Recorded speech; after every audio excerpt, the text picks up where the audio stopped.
Okay, I'm back with you. Sorry, I hit the stop button by accident.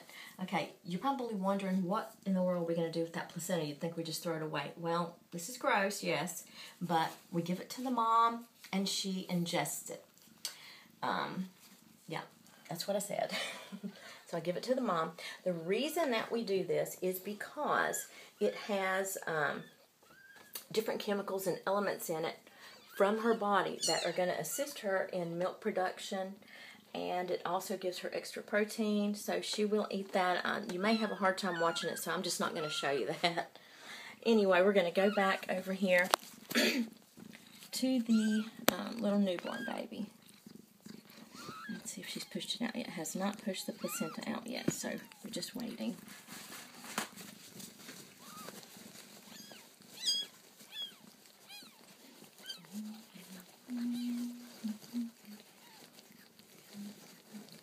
Now, I don't give the mom, if I have 6 or 7 kittens, let's say, in a litter, how many placentas do I let her eat?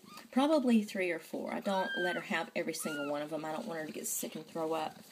But it is very good for her to ingest that.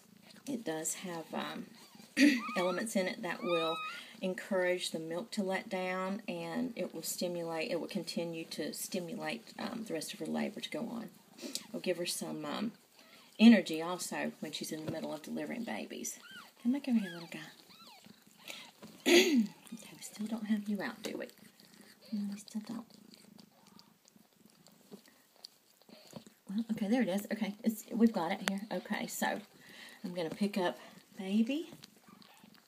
Get another little paper towel here. Just a second.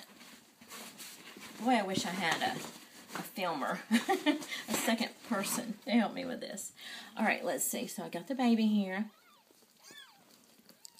You need to go back up here, buddy.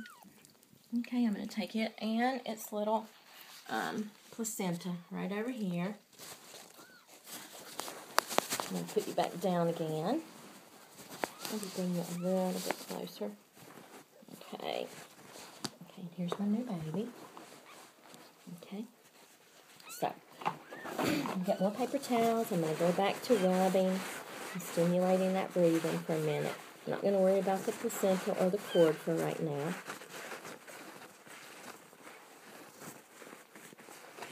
I'm going to rub that little face off.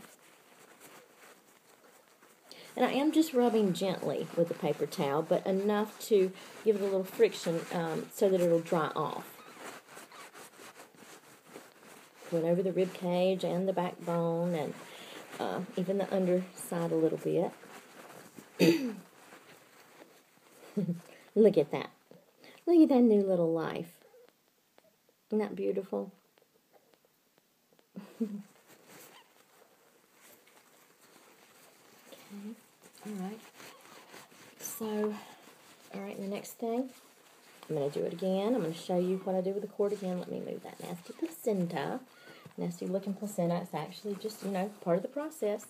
Without it, the baby would have no nourishment while it's in the mommy's belly.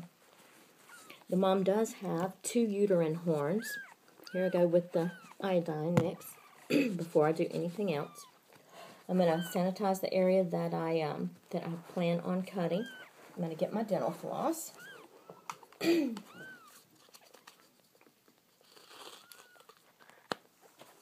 and lay it on its side. I'm going to feed the dental floss under. I try to do this fairly quick because the longer you wait, the more active the kitten is, and the harder it is to finagle all this under the baby's belly. So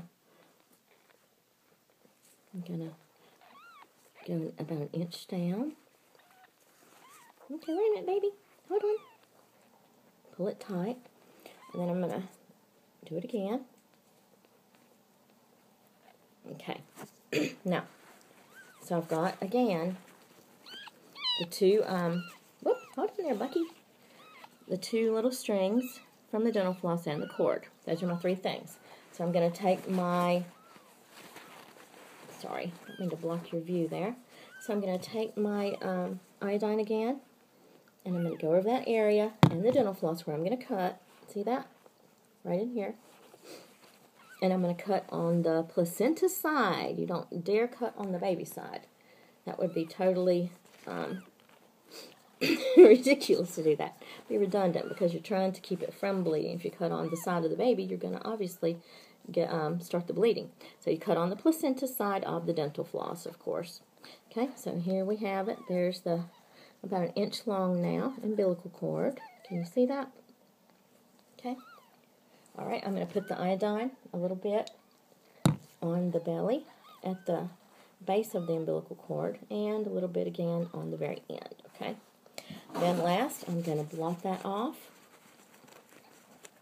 so the mommy doesn't get all that in her mouth. It's okay if she licks a little bit. It's not gonna hurt her. Not gonna hurt you either if you happen to get iodine in your mouth. By the way, I don't know what that instance might be, but just FYI. Okay, so he's doing pretty good. He's doing pretty good, aren't you? Okay. The best time to find out what sex they are, I always say, is when they're first born. And I just turn them upside down. And if the if the opening for the anus, let me see, let me show it, and the and where the pee-pee is close enough together to actually look like a little colon, like a punctuation mark in the English language. If it's close enough together to look like a colon on paper, it's a little girl. If not, like here you've got the anus and here you've got the urethra opening. And so if it is too far apart, then it's a little boy. If they're close enough together to be a little to be a colon, then it is a little girl. So that is a boy. Okay. So put that little baby up. Now let me see if I can find a little girl for you. Okay, here's a good example of a little girl. Okay, just one second, baby. Okay, now look. You can see. Well, I hope you can see. All right, just a second, honey. Okay, just a second. Okay, you can see that that both the little dots are very, very close together. And so it does tell you that this one is a girl. And you've got 1, 2, very close together. All right.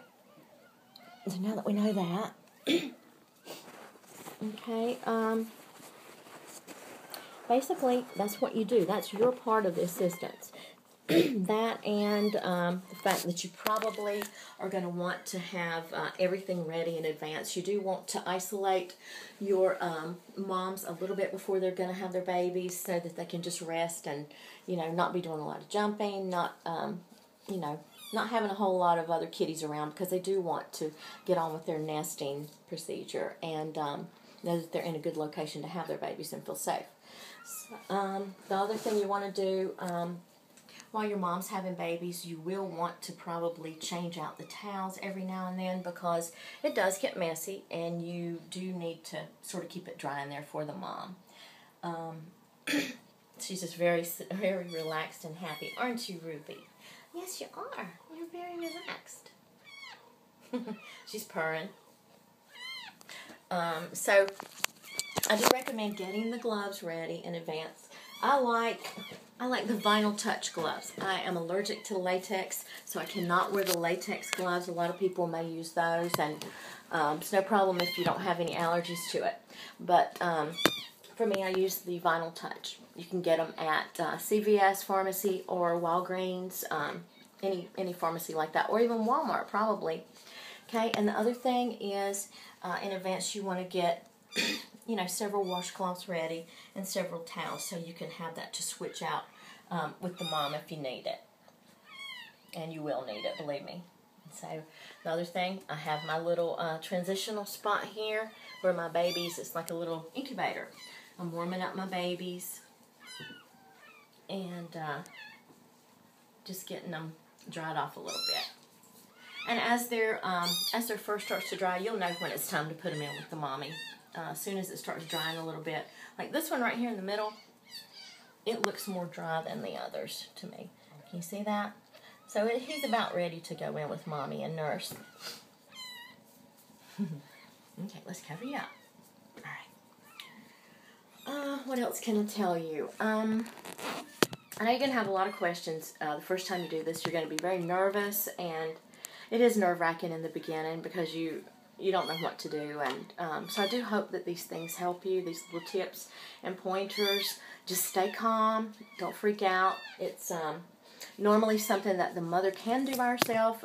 Most people say, well, I thought dogs and cats had babies on their own, and, why do they need any assistance from people?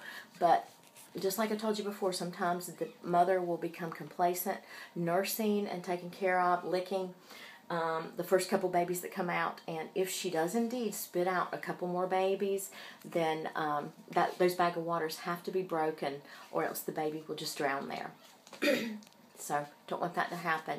It's always a good idea. You will be up in the middle of the night some if you are taking care of your mama and babies. And it's just part of it. You just have to get up. I'm on call 24/7, I always tell people, because I never know when a mama's going to be in labor. It's sort of like an OBGYN doctor. They could get called at any hour. I think that's basically what you need to know.